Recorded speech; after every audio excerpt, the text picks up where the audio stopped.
kemagnetan dari awal sampai akhir.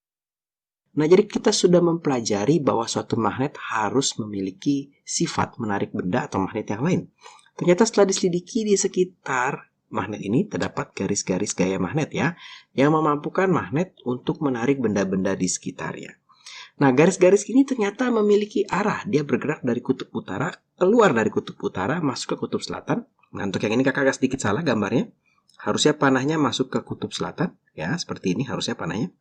Jadi dia masuk ke kutub selatan, keluar dari utara, masuk ke selatan. Setiap benda yang akan di sekitar akan terpengaruh oleh magnet karena adanya medan magnet ini. Semakin dekat tentunya akan ditarik dengan semakin kuat, sehingga garis-garis ini memiliki sifat sebagai berikut. Kalau kita lihat dia tidak pernah berpotongan, jadi gambar ini adalah sebuah magnet, misalnya ditaruh di bawah kertas, kemudian di atas kertasnya ditaruh serbuk-serbuk besi. Di sana kita bisa melihat gambar dari garis-garis magnet ini. Dan mereka tidak pernah saling berpotongan. Seperti yang tadi kakak bilang, garis-garis ini keluar dari kutub utara menuju kutub selatan magnet. Tentunya kalau di sini kita agak sulit menentukan ya, mana kutub utaranya, mana kutub selatannya. Tempat dengan garis yang rapat memiliki kuat medan magnet yang kuat, sedangkan yang renggang memiliki kuat medan magnet yang lemah. Kalau kita lihat di sini lebih renggang dibandingkan yang di area sini. Nah, di sini lebih kuat nih, kuat medan magnetnya. Atau gampangnya di sebelah sini. Ya, semakin dekat semakin rapat, tapi ini agak sedikit lebih longgar. Itu berbeda kekuatan medan magnetnya. Ternyata bumi kita juga adalah sebuah magnet raksasa, ya. Nah, pada kompas ternyata kutub utara jarum kompas akan selalu menunjuk ke kutub utara geografi bumi. Nah, ini perlu hati-hati ya. Kutub utara geografi bumi. Hal ini membuktikan jika bumi ternyata memiliki sifat kemagnetan. Tadi kakak bilang kalau bumi ini ternyata adalah magnet yang sangat besar sekali.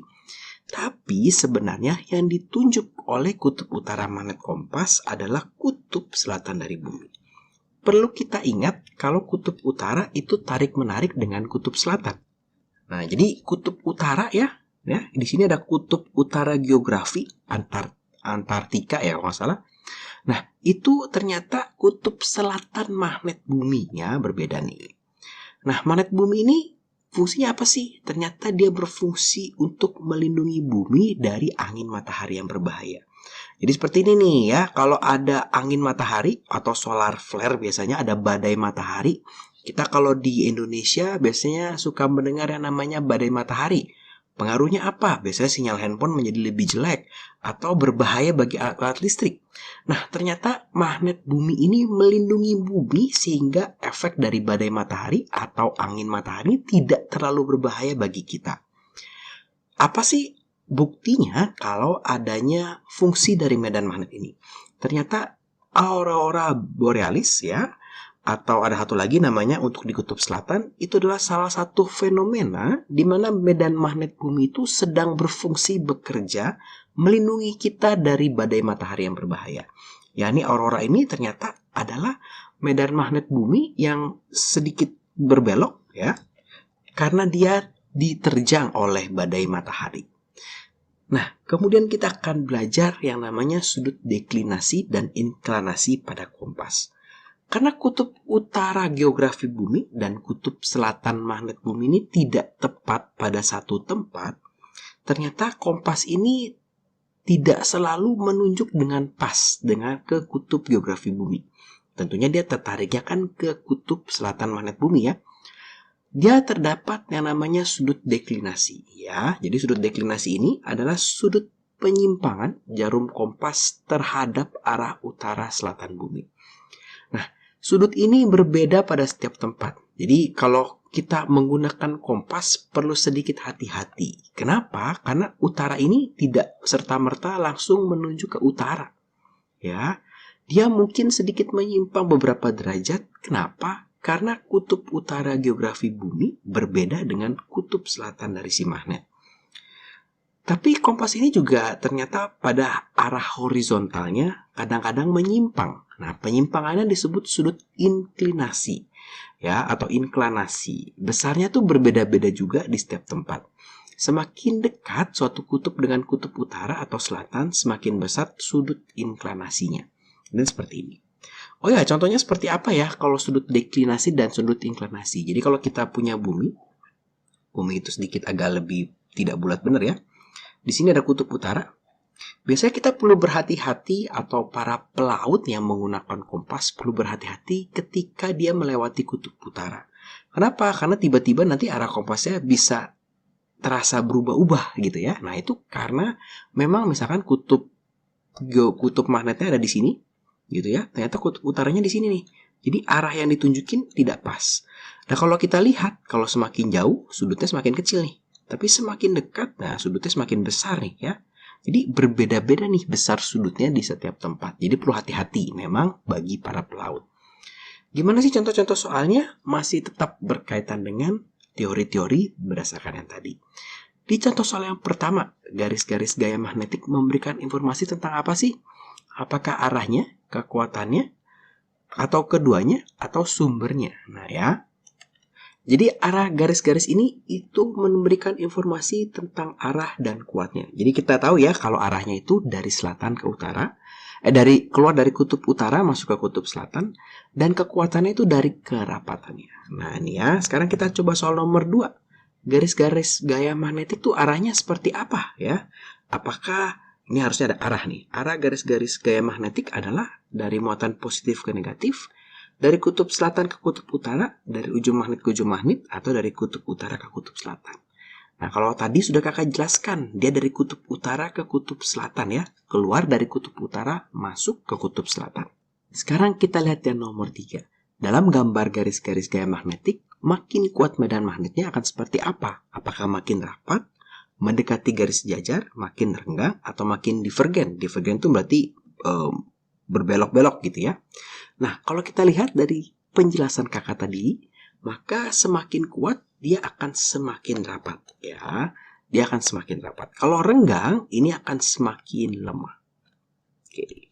Nanti ada juga soal-soal kita disuruh menentukan gambar garis-garis gaya magnet yang tepat. Tentu kita memperhatikan dia keluar dari utara, masuk ke selatan. Jangan yang C. Yang C ini nggak ada arahnya ya. Yang D ini kebalik, dia keluar dari selatan masuk ke utara. Yang B, nah ini ada yang tidak ada arahnya nih, tidak boleh, jadi harus lengkap semua. Sehingga yang paling tepat itu adalah yang A, di mana dia keluar dari utara kemudian masuk ke selatan. Gampang ya, ternyata soal-soalnya hanya soal-soal teori nih, tidak ada hitungannya. Kita coba yang nomor 5. Jadi kalau di sini itu 2 magnet, jadi kita bisa ditanya 2 magnet, bisa juga 1 magnet seperti yang tadi. Nah, di sini ditanya manakah gambar garis-garis gaya magnet yang tepat. Nah, kalau kita lihat di sini kita ada beberapa pilihan. Tentunya kita melihat garis gaya magnet selalu keluar dari kutub utara ke kutub selatan. Artinya kita harus melihat panahnya dan juga kutubnya ya. Kalau kita lihat ya A, ini udah pasti salah karena dia masuk ke kutub utara. Ya. Jadi tidak mungkin nih ya. Untuk yang B, dia masuk ke kutub selatan. Oh, betul, dia masuk ke kutub selatan. Jadi ini bisa saja gambarnya seperti ini nih ya. Ini hanya dibagi gambarnya hanya sebagian sini saja.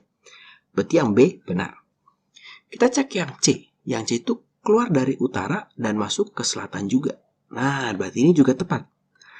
Yang D ini tidak bisa kita tentukan. Kenapa? Karena kita tidak tahu ini sudutnya, kutubnya, bukan sudutnya ya, kutubnya ini apa? Utara atau selatan? Walaupun dari warna menentukan, tapi kakak anggap ini tidak jelas kutubnya apa. Sehingga yang D juga tidak bisa. Sehingga untuk soal nomor 5 ini, kita punya 2 buah jawaban. Yaitu yang C, juga yang B. Jadi boleh nih ya. Sekarang kita lihat yang nomor 6. Sudut deklinasi adalah sudut yang dibentuk antara arah jarum kompas dengan apa? Apakah dengan sumbu magnet? Apakah dengan kutub utara magnet? Apa dengan kutub utara geografi bumi? Atau arah utara magnet bumi? Hati-hati ya, arah utara magnet bumi dan kutub utara geografi bumi itu berbeda. Tadi kalau kakak kasih penjelasan, di sini nampak kalau sudut deklinasi itu adalah sudut yang dibentuk antara jarum utara kompas dengan kutub utara geografi bumi. Nah, sehingga untuk soal nomor 6 ini, maka yang tepat adalah jawaban yang C. Ya. Yang terakhir untuk nomor 7, kita disuruh memperhatikan gambar berikut. Mana sih yang termasuk sudut deklinasi? Nah, deklinasi tadi sama ya. Itu adalah yang dibentuk oleh jarum kompas dengan kutub utara geografi bumi. Sehingga jawaban yang tepat adalah yang nomor 3. Nah, kalau yang nomor 1, ini adalah sudut inklinasi. 1 dan 4 ini ya, ini sudut inklinasi. Nah, kalau 2 ini bukan sudut apa-apa, dia hanya sudut antara arah utara geografi dengan bidang horizontal. Nah, kira-kira seperti itu untuk medan magnet. Jadi biasanya ini berikutnya dari magnet kita